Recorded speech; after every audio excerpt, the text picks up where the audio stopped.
I like that. It's the first time I actually get a response when I greet people on stage. It's common to say good afternoon and everybody just looks at you and you continue with life. So today is, I think it's a very good day for me. So you are here because you want to learn more about the impromptu section of public speaking, the table topics. I'm right? Cool. So this is, according to me, I'm very biased. I think this part of the categories of speeches in Toastmasters is the best of them all. Very biased. I think this is more than the evaluation, is more than the prepared speeches sections. Why? We'll get back to that question, so hold on to that. And I want you to be thinking about it at the same time. Let me do a quick introduction. My name is Miracle Chawane, but when I'm doing this kind of work, I call myself TMP. TMP simply stands for the miracle perspective. Thank you. So if you were listening earlier when I was introduced, I'm Africa's #1 public speaking confidence coach. Very important. We'll get back to that. I start off by probing. What is this probe? Is where I invite you guys to engage and indulge me on this. This now is the table topics context. You are now in a table topics contest. We're in a competition, right? So I'm gonna probe, I'm gonna pick on you guys right now. I want you to do a 1-minute speech on a topic I'm gonna give you right now. All right? Unprepared. So I look around, any, mini, miny, mo. I pick the lady over there. You knew it. All right. So I'm timing you. Give me a 1-minute speech on Toastmasters. You can stand right there, it's fine. Good, let's go. Toastmasters has become my best friend, who was initially my worst enemy and nightmare. It has probed me into a direction that is making me look inward in terms of how I can self-develop my speaking. What it has also done is it has opened me up to a community of like-minded individuals whom I initially thought are very different from me, but I've subsequently learned are very similar to me.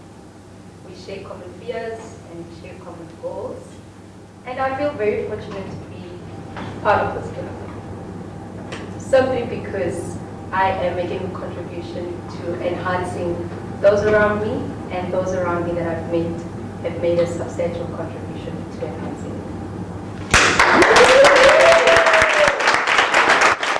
Thank you. Thank you. Thank you. What's your name? Adele. Adele. Thank you, Adele. And I'm going to pick on Simon.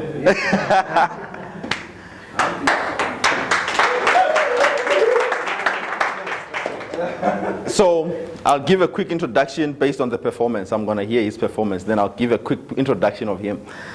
Simon, tell me about South Africa. Let's go.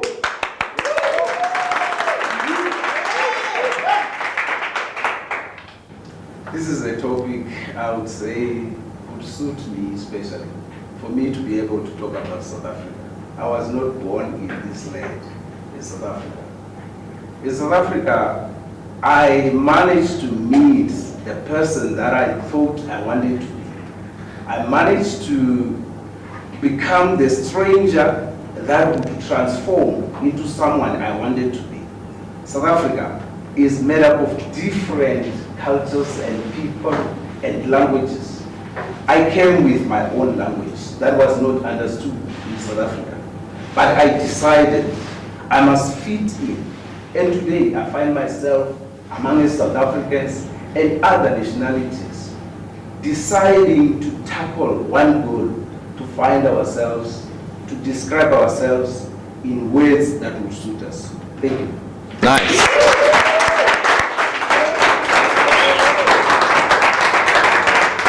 Thank you, Simon. One more culprit. Ma'am.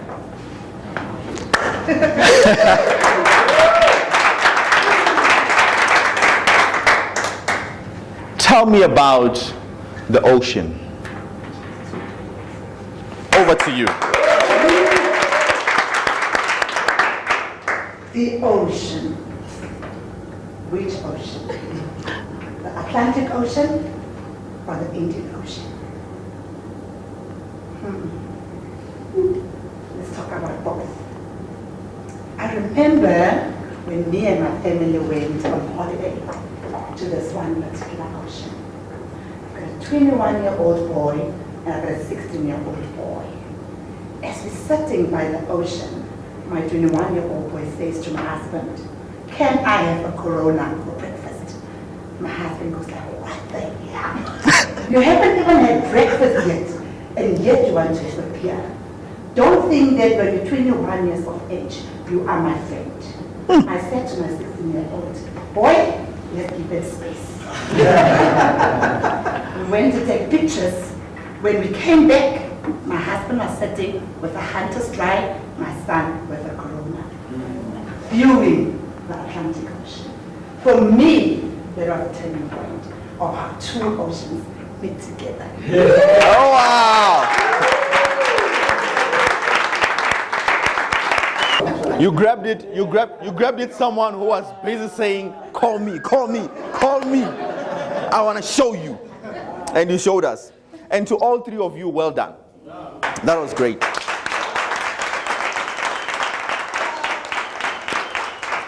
So we're going somewhere with that. Hold on to that. If I didn't pick you, keep it in mind. Think of yourself as someone who could have been picked. All right?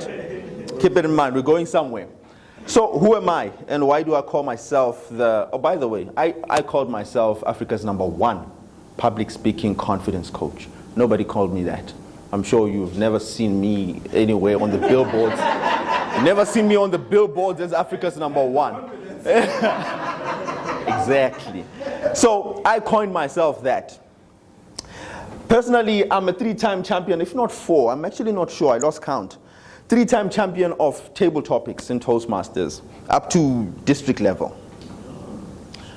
Unfortunately, this previous time I couldn't do the district because my cousin was getting married the same day, so I had to forfeit that.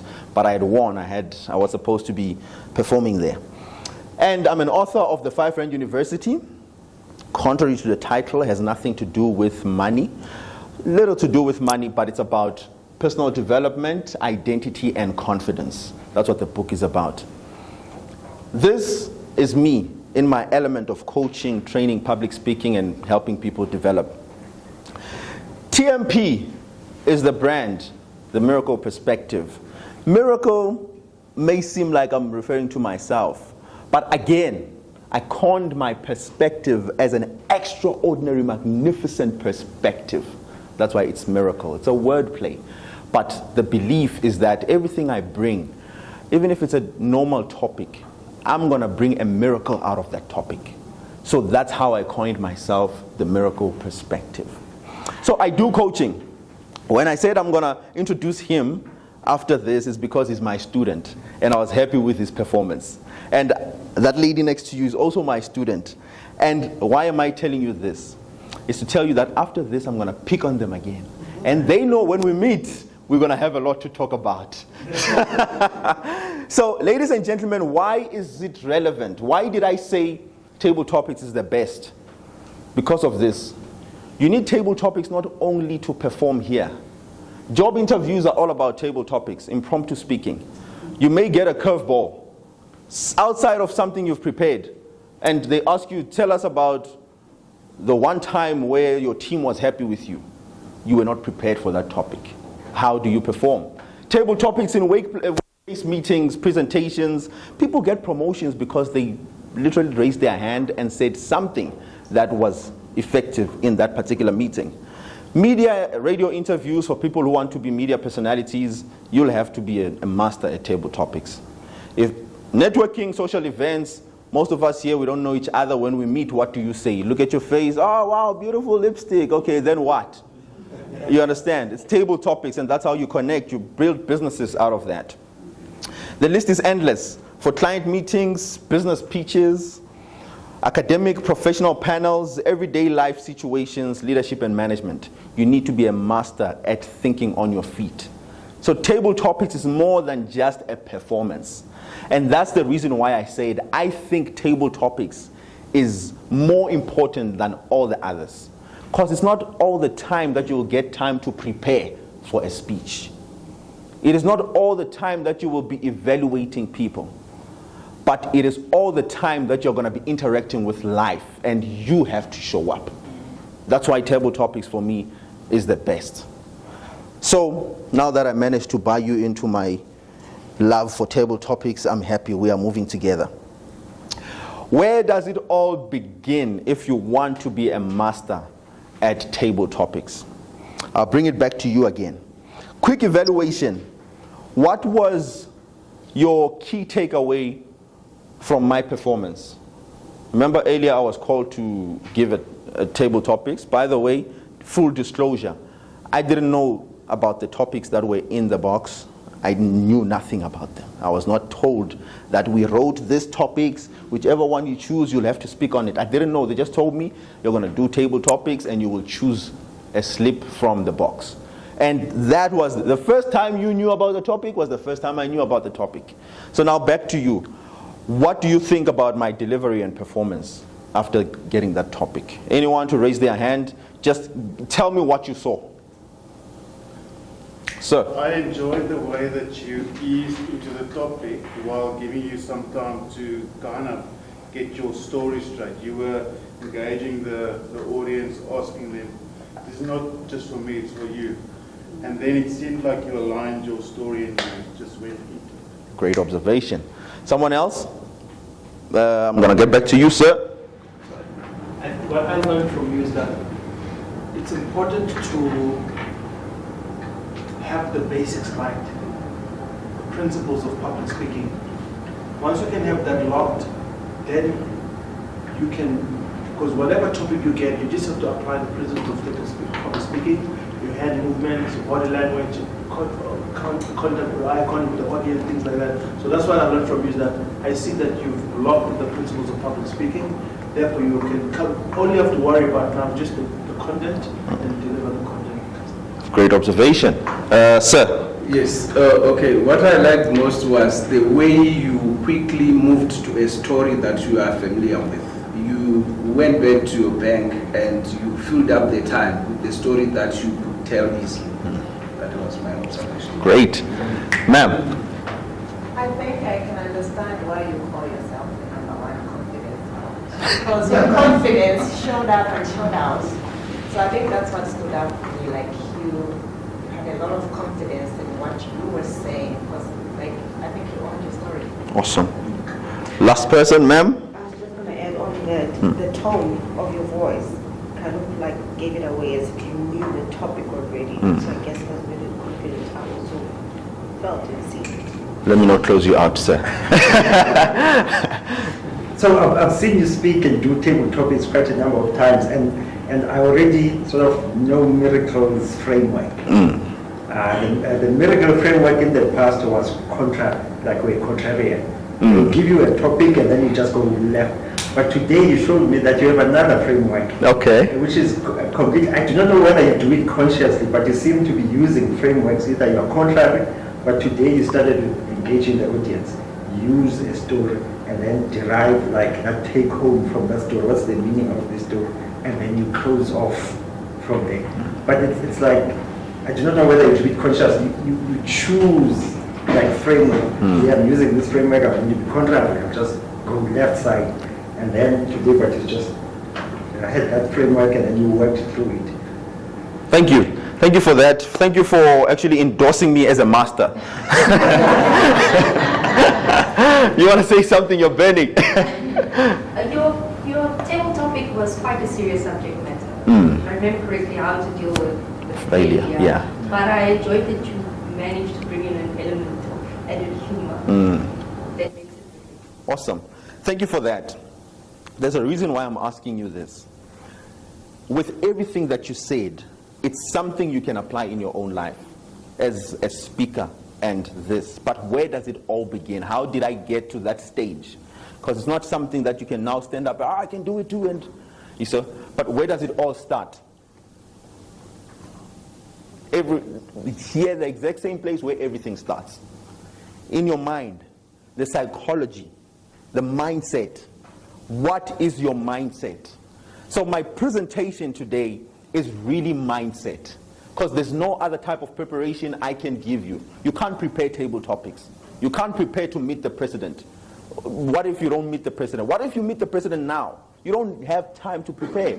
So it's the mindset you must always carry with you. Who are you? What do you think about yourself?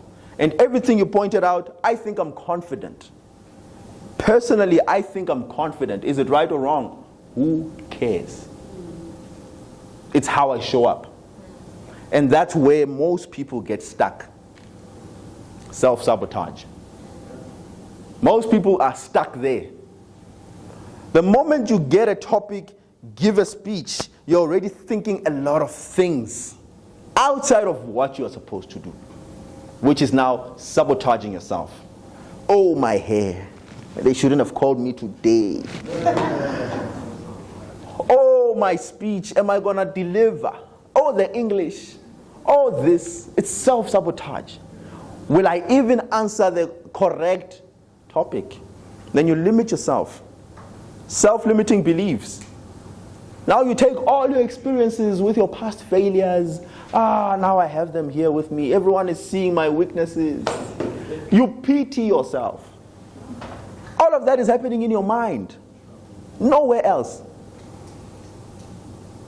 Modesty. This is a big one. That's why I put it in capitals.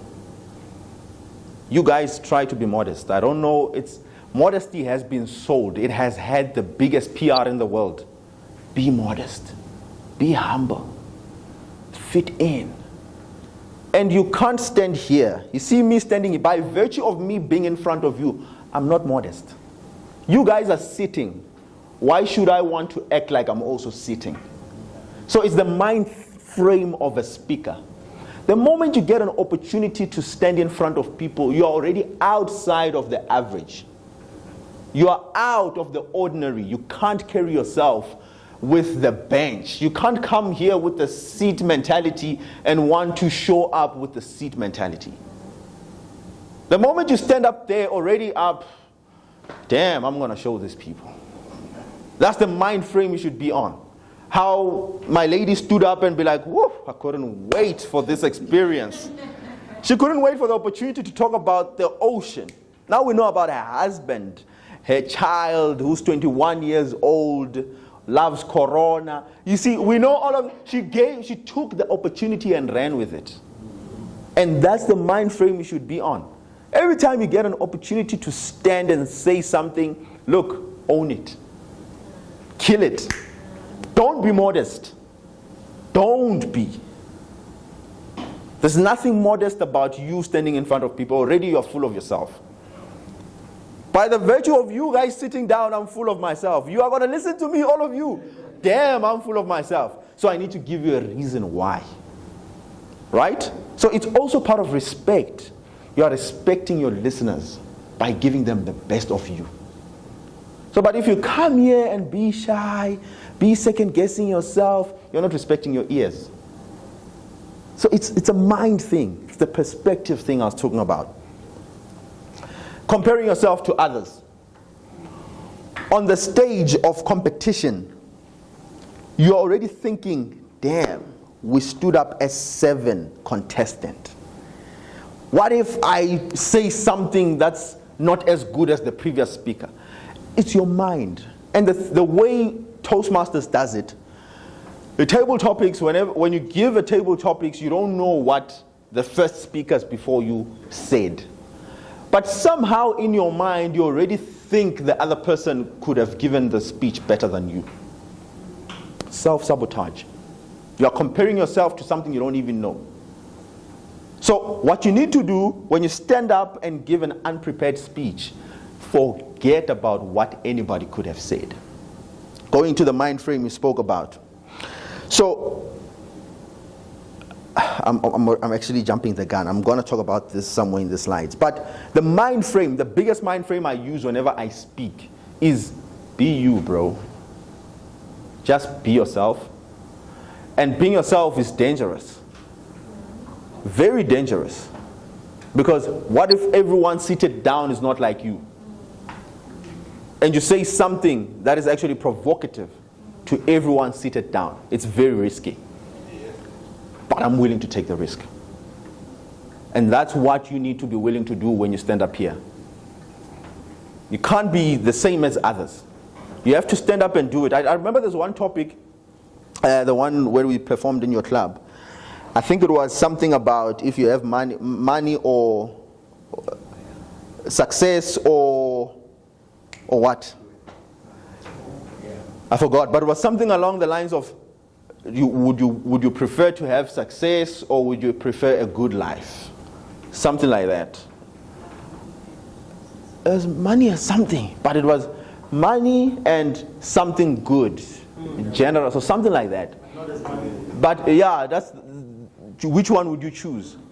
And I hear after, because I was not there when everyone else was speaking. I was the last speaker. And I got there, I was like, definitely I'm going to go with money. And I think that's one thing that made the judges be like, oh wow. Because after I heard that you are the only one who picked money. Everyone else picked being good, being kind, happy. It was happiness.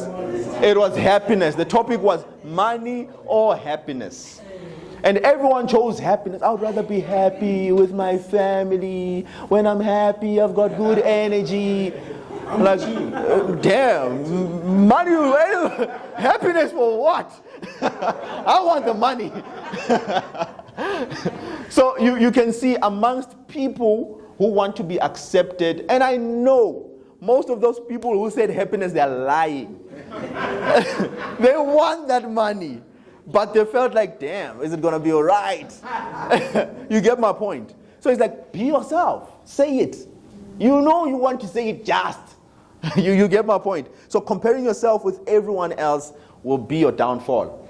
The fear of failure that we spoke about earlier. This is a big one.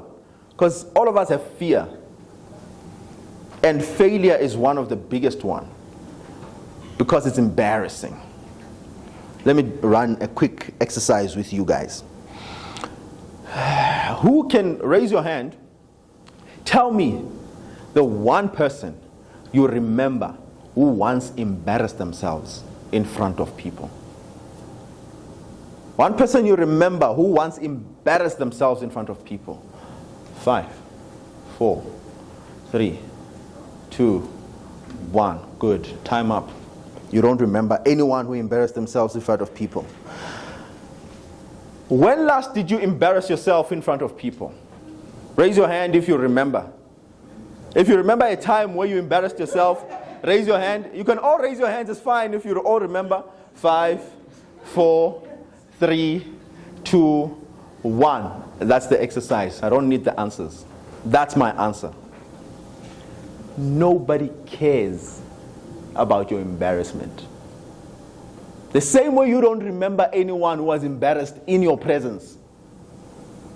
And you remember yours. You remember your own. Self-sabotage. The failure you're worried about, only you care about it. The people you failed in front of don't even remember. Boom. Mic drop. Like, can you see that all the limitations we have are all in our minds? What if you failed and be like, oh, move on. I also forgot. Then you get up and move.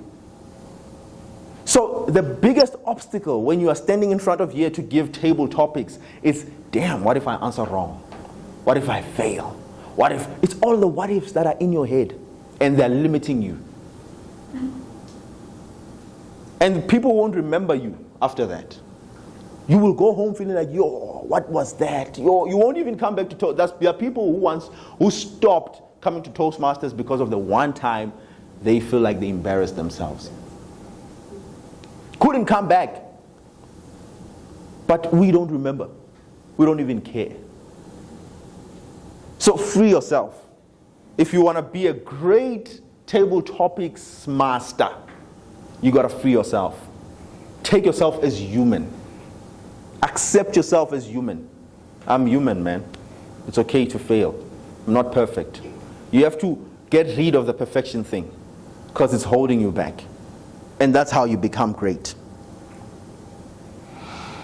When you have dealt with this entire part, the limiting beliefs, the mindset, where your mindset is in the right place, then we can move into the creativity part. Because one thing they look for is your ability to be creative on the spot. That's what table topics are all about. How creative are you? Are you creative? Or are you just plain? It's like when I ask you a question, you see, also I can blame school to a certain degree. School teaches us to answer questions. The exam paper comes, when was Nelson Mandela born? You have to answer when Nelson Mandela was born. If you say, I remember when my father grew up, he was talking about Nelson Mandela, it's already a wrong. Where are you going? We just want when Mandela was born. You are telling you about your grandfather, but you are going there. But nobody cares. So it's the school. The school teaches you answer the question.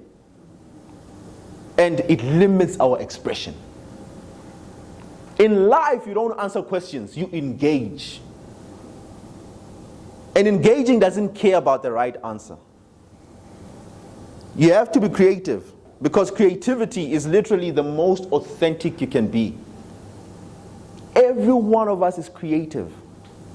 We just need to tap into it.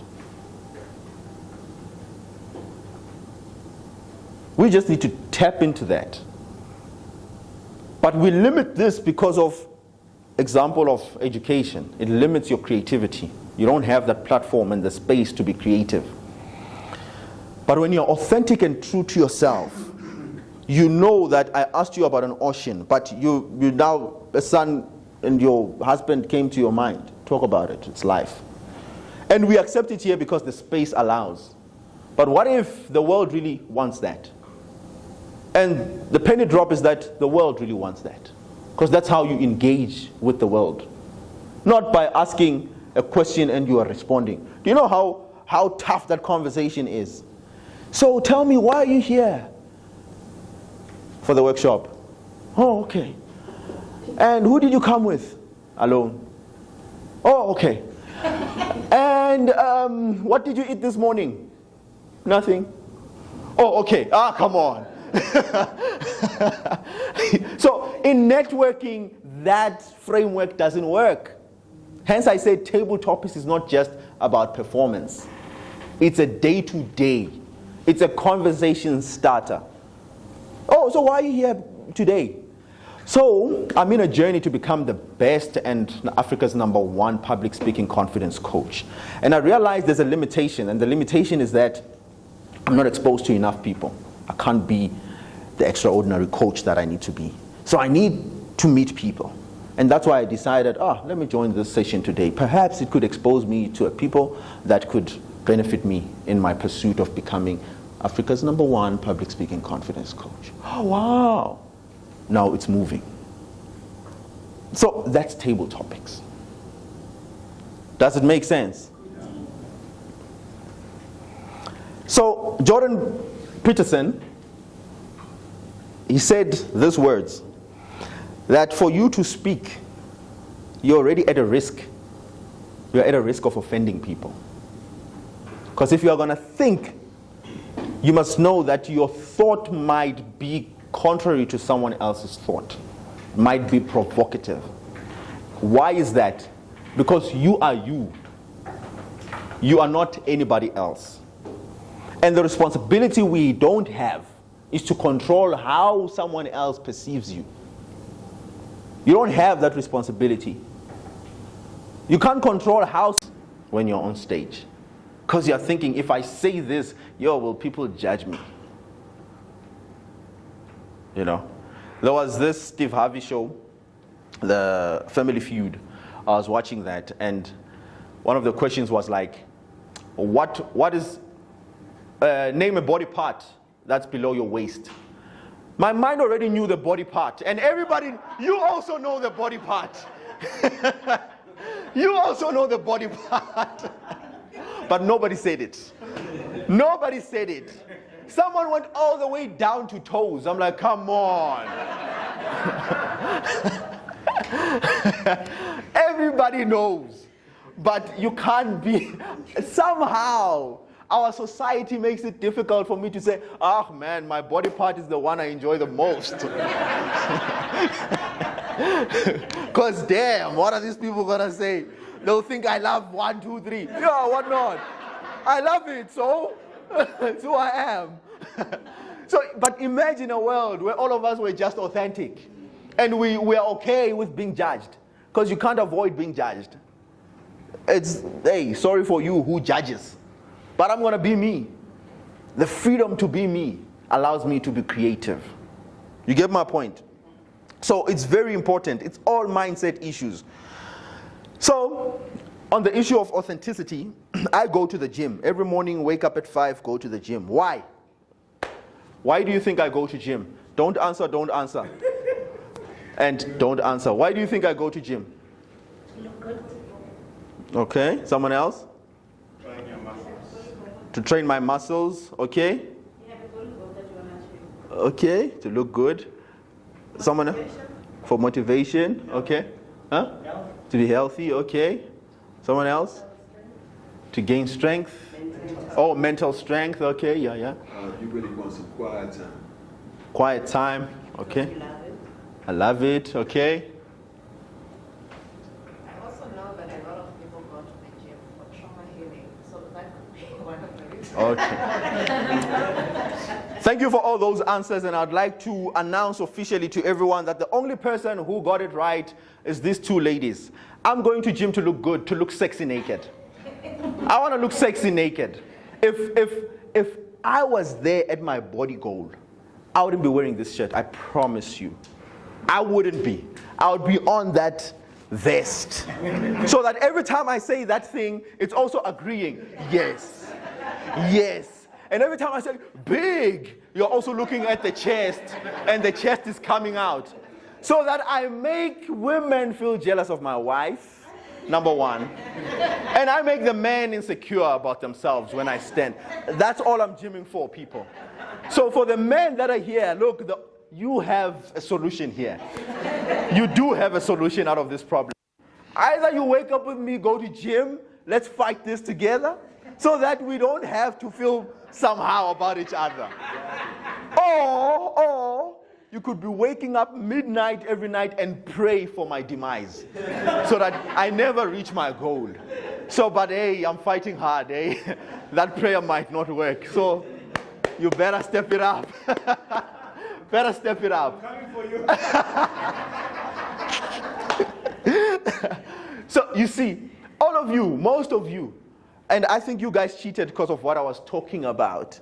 If it was not about the authenticity I was talking about, I don't think that would have been the first thing to come to your mind. But everyone would think health, mental health, quiet space, sanity, mental, I don't care. I don't. I want to look sexy. I'm with you, bro. 100%. We're together in this. I'm on that journey too. So my theme song is bringing sexy back. Theme song. Bring the sexy back. That's where I'm going. I want to look good to see. Awesome. That's where I'm going, bro. That's it. So imagine if you were that authentic with yourself. You get my point? So it's all about being you, and that's the other thing. When I said to look sexy naked, all of you are like, wow, I've already captured your attention. And that's what the performance is about. Table topics is like, capture us, tell us something different. And the most different thing you can ever say is just the honest you. It's very simple. It's very simple, but we have made it difficult somehow, some way. The other thing about, this is a peacock. See how beautiful the peacock is. And you see how modest the peacock is. It doesn't have to do anything different. But that's not how the peacock behaves every day. The peacock will be peacocking. Why does it have to do that? It's already beautiful as it is. Why does it have to do more? Because you have to if you want to stand out. If you want to be memorable, you have to peacock. You have to. You can't be modest and get a mate. You can't be modest and expect to win the competition. There was a question, madam, you asked to say, why is it that in Toastmasters it seems like the drama gets it? Why is it all about the drama? Hey, it's performance. What if it's outside of my comfort zone? Hey, it's performance. There's a lot of people who are not as fast as Usain Bolt. You know where they are? Sitting at home watching Usain Bolt. If you want to compete in the arena of Usain Bolt, you have to up your level. That's the honest fact. It's competition. You have to peacock. You have to. What if you are modest and what if you are an introvert? Hey, you're competing now. Peacock. You can't come there with character traits that don't win competitions. Being an introvert doesn't win competitions. It wins friends on a personal level. You can create strong connections with people, but it won't win you the competition. Support group, yes. Can get you a profession in social work. You understand? But in performance, remember the workshop is about being the champion of table topics. And then get out of your comfort zone. That's what it's all about. Peacock. You are bringing out the element that we don't know you as. And that's the question I had, to say, I'm not this when I'm on a daily. I'm not what I perform when I'm on a daily. And that's the conundrum I face every day. Because people would have an encounter with me when I'm on stage. And when I'm off stage, they come with the same energy that I was on stage. And I'm like, damn. I have to keep up now. And it's tiring. I was performing, people. I was performing. Right? And people will be like, damn, this guy is so off. Why is he off? I'm not off, it's me. I was performing. So it can get really difficult. But that's the thing. It's the same thing as acting. That's why you would have negative energy towards the villain in the movie. When you see him on the street, you hate this guy. Why did he kill that lady? It was a movie, guys. It was a movie. So there are parts, there's things in life that will need you to bring out your alter ego, which is the performance, the character of performance. Have an alter ego, that's what I'm saying. Have an alter ego. Have that person that you will bring out when he's on stage. And have you. If it was a normal thing, it wouldn't be a contest. If it was a normal thing, we'll just meet, support group. Oh, share your story. Oh man, I crashed into my mother's wall with my mother's car. And oh no, I'm sorry. Give each other that handkerchief and to a wife. But it's not about that. This is a competition. We all have those stories, but it's about how do you deliver that story. We need that glamour. Make it there, but controlled, according to every other thing that everyone else spoke about. This, what comes to mind? Apple, think different. That was the slogan that Steve Jobs came up with when he thought about the brand of Apple. Think different. There are so many computers, there's so many softwares, but how do we become different? And that's why Apple is doing what it's doing. Because it brings out the innovation in a person, the creativity in a person. Everyone who owns an Apple, that's why everyone who owns it, look, I use Android, my people, but I do know that in the circle of Apple owners, I have to bow. I know, I may just be fighting debates for fun, but I know that in the circle of the Apple iOS users, I've got to bow. Why? because they've embraced the think different approach. They're not the same. They're not like us. They're not. So that's the same thing. It wins. Being different wins. And being different is really about being authentic. The risk I was talking about of being authentic is risky, because what if you are the only one who thinks what you think? What if? Same thing. How many genres do we have in music? Millions, thousands, whatever. You've got people who enjoy jazz. If you play jazz music at a club where they are used to amapiano or rock or country music, they'll be so bored. Oh, what do you think you are? Everybody will be like, who do you think you are? Here? No, we don't do that here. Now you have to change your jazz. You have to change yourself because you're jazz.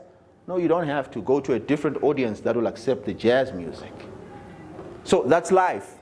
Being you won't repel people. It will repel the wrong people.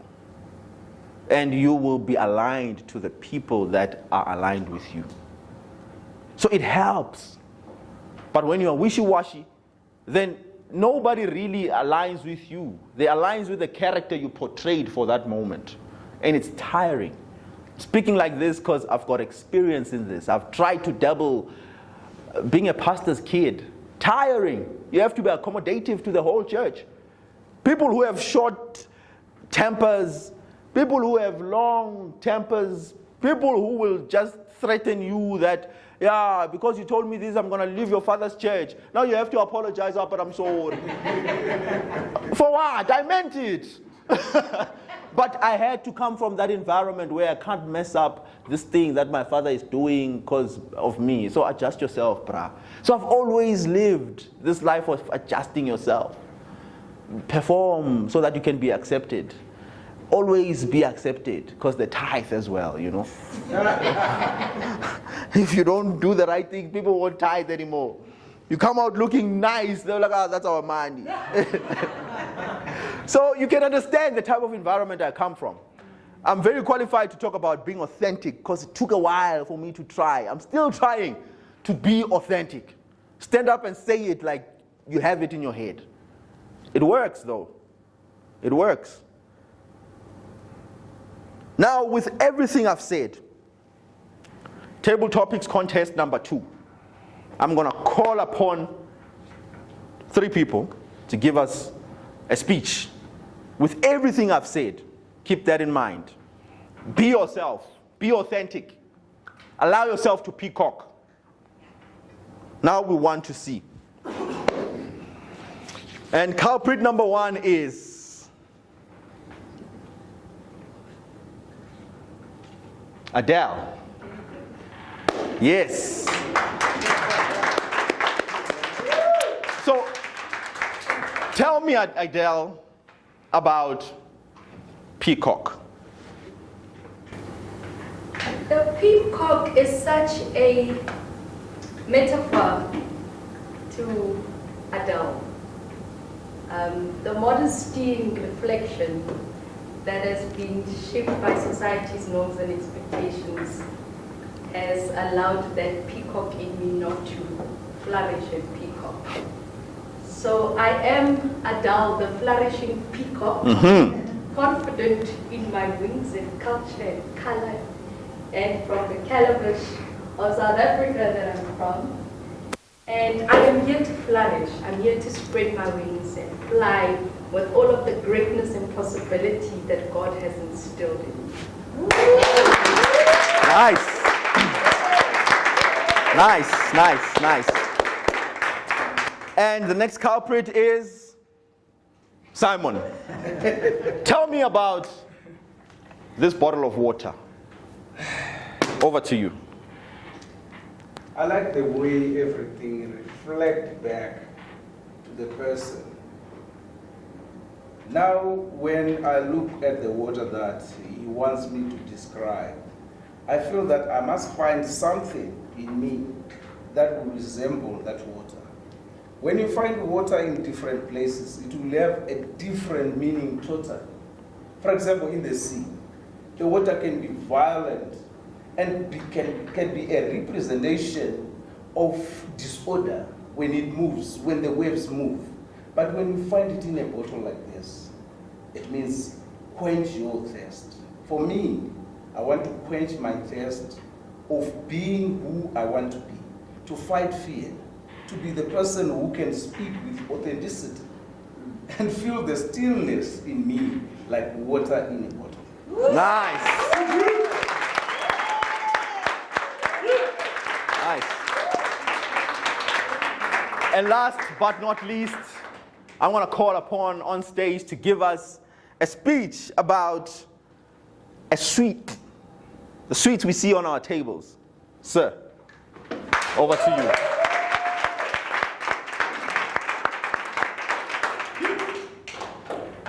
How hard is life these days? Every week we start with work, we go through our normal routines at work. Every day we go through those processes. How do we get through those barriers and make it a little bit better?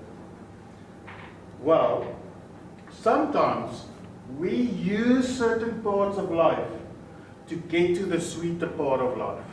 And the sweeter part of life is the areas which makes us grow, which makes us flourish, which makes us cope with your normal day-to-day activity.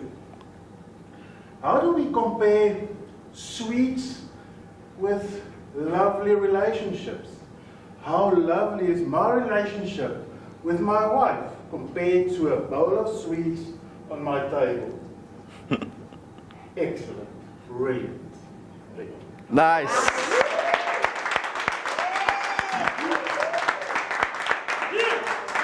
Nice. And that's exactly what I was talking about, Peacock. And I like the fact that you had to even come here to Peacock. That's it, guys. We are getting it. That's the point I was trying to drive across, to say it's different when you think of yourself as a commoner standing in front of people. And when you are standing in front of the people and be a peacock. It's different. And that's the mindset you should be coming from. Now, here's a contest cheat sheet. Now, takeaways. Now that the mindset is fine, what can we take away? In preparation for table topics. Number one, you have to understand it's a competition, people. You want to win. Rock, paper, scissors mindset. I took this when Kamu was giving the exercise he gave us. To say, look, we are going into the contest to win. That's the mindset you should have. We are going there to win. It's a competition, people. It's not a let's sit down and conversate. No, it's a competition. So the mindset is I'm going to peacock so I can win. That's the first thing. So when you stand up here, yes, you're not prepared. Yes, we understand. And that's the other problem with the mind. It tells you that people understand that you just got the topic now. Look, the competition doesn't care. You got the topic now, perform. So it's a competition. So when you're going there with the mindset of winning, when you lose, what happens? Rock, paper, scissors. Simple as that. Back up the person who won, the person who beat you. Don't be a sore loser. I wanted to win. Damn, if I won that thing. But hey, it's fine. The person who won was really good. What can I learn out of that person? So you understand, what are we doing? You're simplifying life for yourself. The problem with our minds is that once you told yourself, I'm going to win, if I don't win, it's embarrassing. That's you giving yourself this pressure. And because you have that pressure, it limits your performance because you are even thinking of the possibility of failure. Then it limits your performance. So you don't want that. I'm going there to win. I'm going to give them the best. I'm going to peacock as much as I can. But if I lose, hey, well done. Let's quickly move. Rock, paper, scissors. Right? Number one in preparation or in delivering impromptu speaking or speech is be you. We've already spoken about this. And deeper into that thing is everything that everyone has said. Tap into your story. As you have seen, as someone has pointed out with my delivery, I found a way to bring in my story there because it's the easiest thing I can think of. It was my story. Let me just bring it in there. It helps and it's relatable and it helps you to keep memory in people's minds. Now all of you know that I grew up naughty, stole my mother's car and all of that. But it works. Number 2, be creative. Don't disappoint your alter ego. I told you about having an alter ego. The alter ego is a person who stands up here, extraordinary peacock. Don't disappoint that by now coming here and allowing your insecurities to outshine the peacock. So allow the peacock to be there. Be creative. Find things. Like when I stand in front of people, I look at you guys and be like, oh, what can I say to just shake you up? Because I see all of you are expecting me. And while you're here, you're intimidating. Let me shake you up. I'm like, nope, the question is not mine. You too have the question. Then you loosened up. Then I got in. So it's that. Number 3, be observant. It's very important. For table topics, look at your audience. The beauty about this is that you didn't get time to prepare, therefore you can move in any direction. When you say this, you see that it's not cutting, take another direction. See your people, they will give you the responses before you sit down. I already see that I'm hitting on the spot, because most of you are like here. So I press. You get my point? That's what you do. You observe the audience. It's all about the audience. And don't be limited by the topic. And that's why I asked that question in front of the judge here. To say you don't necessarily have to talk about the topic you are given. You can acknowledge the topic, but if you have not much to say about the topic. There was another contest last year, I think, or 2 years back. And I was late. It was an online.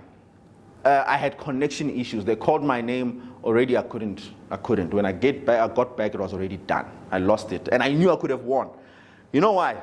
Because the topic was something very different. I think everyone was hearing that thing for the very first time. They're like, tell us about something, a word, supercalifragilisticexpialidocious kind of word, and everyone was like,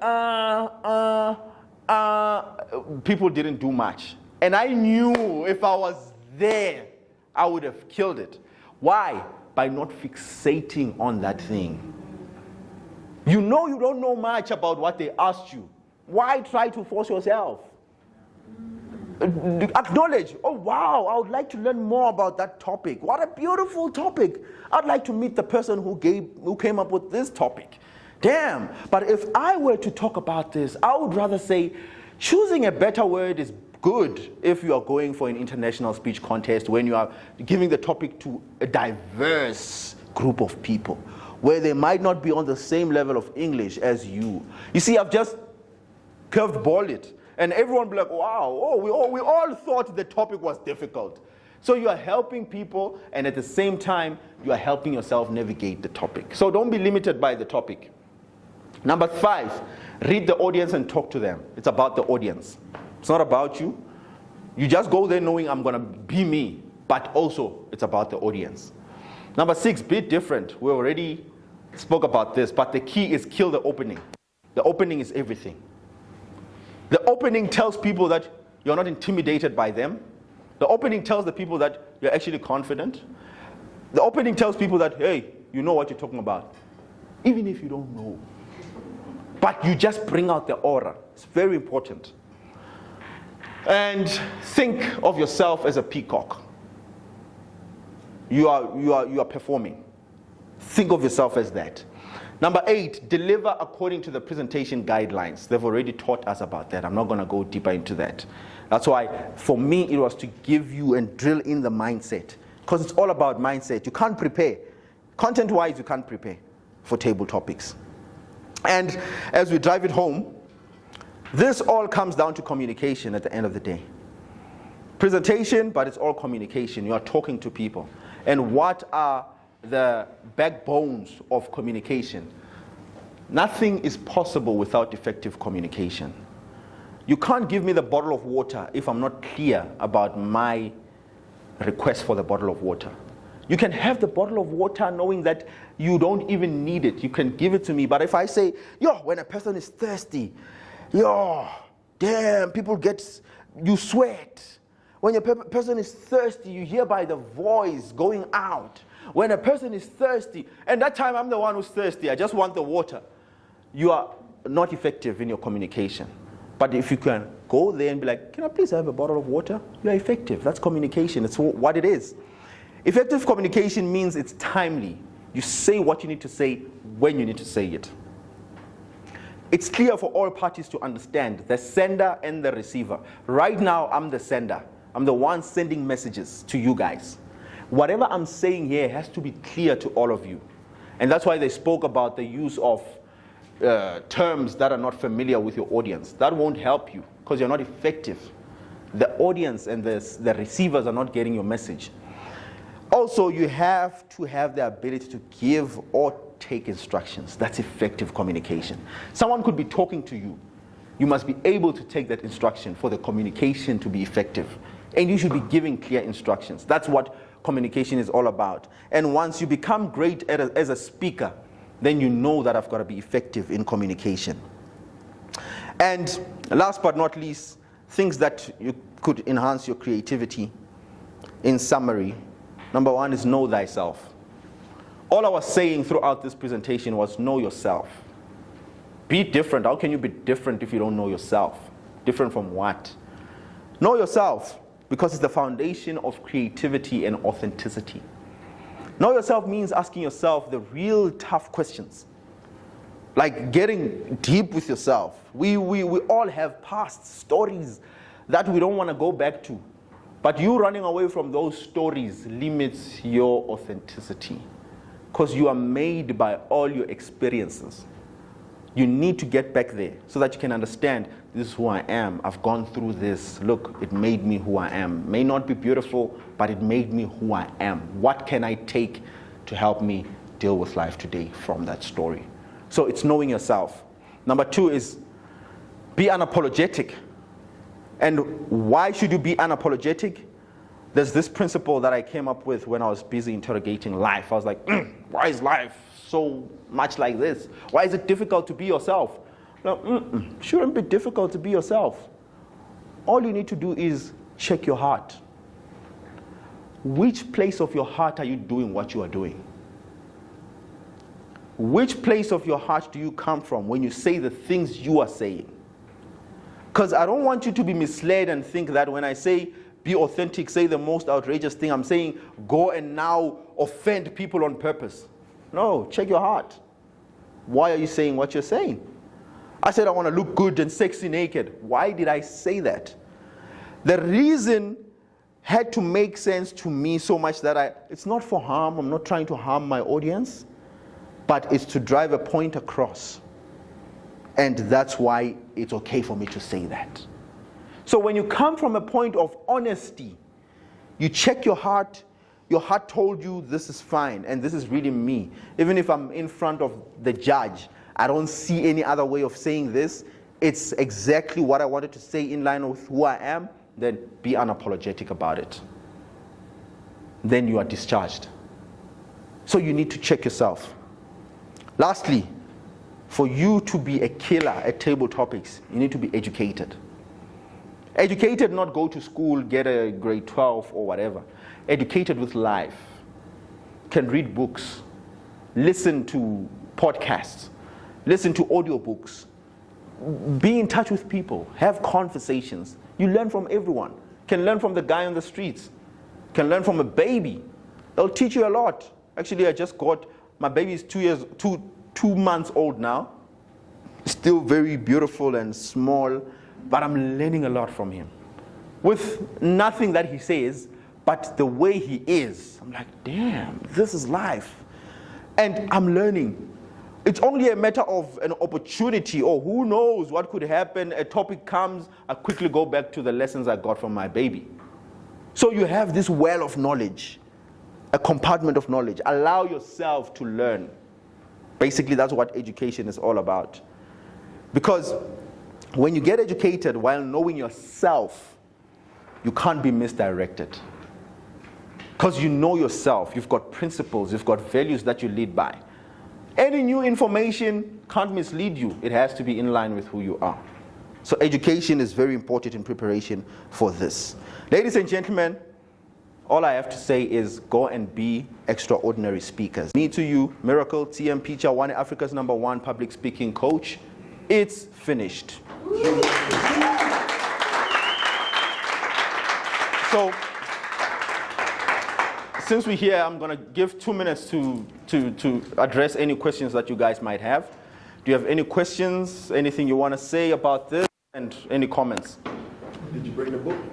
Did I bring the book? Shit, I should be having... I think I have one copy in the car. You should always have product in the boots. Noted. But, I learned that from her today. oh, wow. Yeah. Lesson learned. But, yeah. I got money. No, you'll get a book. You'll get a book. You will get a book. Yeah, you'll get a book after this. Thank you for that.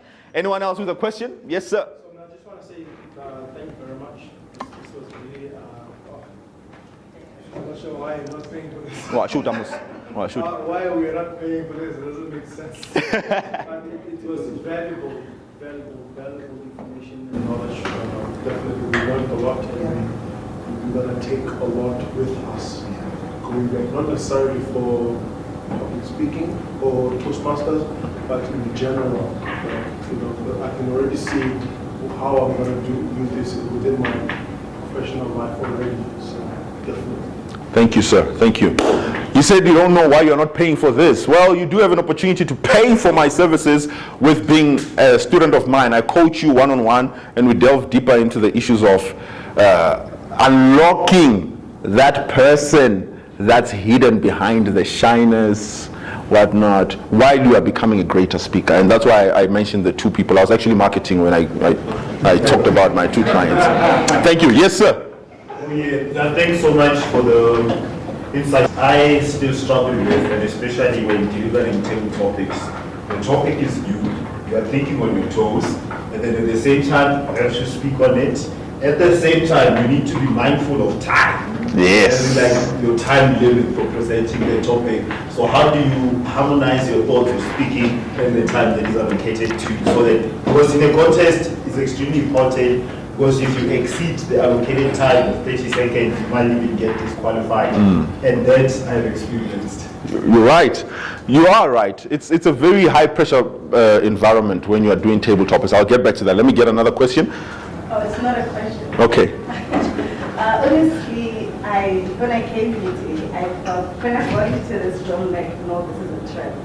Definitely this is a trap. But I'll definitely want to say thank you. I really learned a lot. Because when I got here, I'm like, is this a business meeting or what's happening? But definitely from what I have experienced today, it should be very good. Thank you. Very inspiring also. Thank you so much for the Thank you, ma'am. Yes, ma'am? Yes, thank you so much for the training today. It was very informative. I think with me, I was more interested to ask or to want to know more about, because we have all the techniques. Yes, we can speak, we can do this, we can peacock and all that. How do we train our minds? I wish that we could have such a training where we get there to train our minds to be what we have. Instead of just listening to what we can, but we don't know how to train. You did mention educate yourself, be yourself, all that, but speaking and practicing, it can be a bit challenging. You might think you're doing what is right. I hope that maybe in future we could have that so that public speaking can help from the mind, so that we don't just know it, but we know how to calm ourselves and be able to pick up wherever we It's a great point you mentioned there, and I'll just touch slightly together with the point of the gentleman there. Look, the issue is here. It's in the mind. All the things that are happening when you stand here are in your mind. The cognition of time. Oh, I'm being timed. Oh, there are judges. Oh, I'm getting this topic for the first time. Oh, what do I say? Oh, it's all in your mind. And when your mind is all on the self-limiting, self-sabotage, you'll get stuck. You won't move. But here's the one more principle to give you and take home. This principle is be on your side. Be on your side.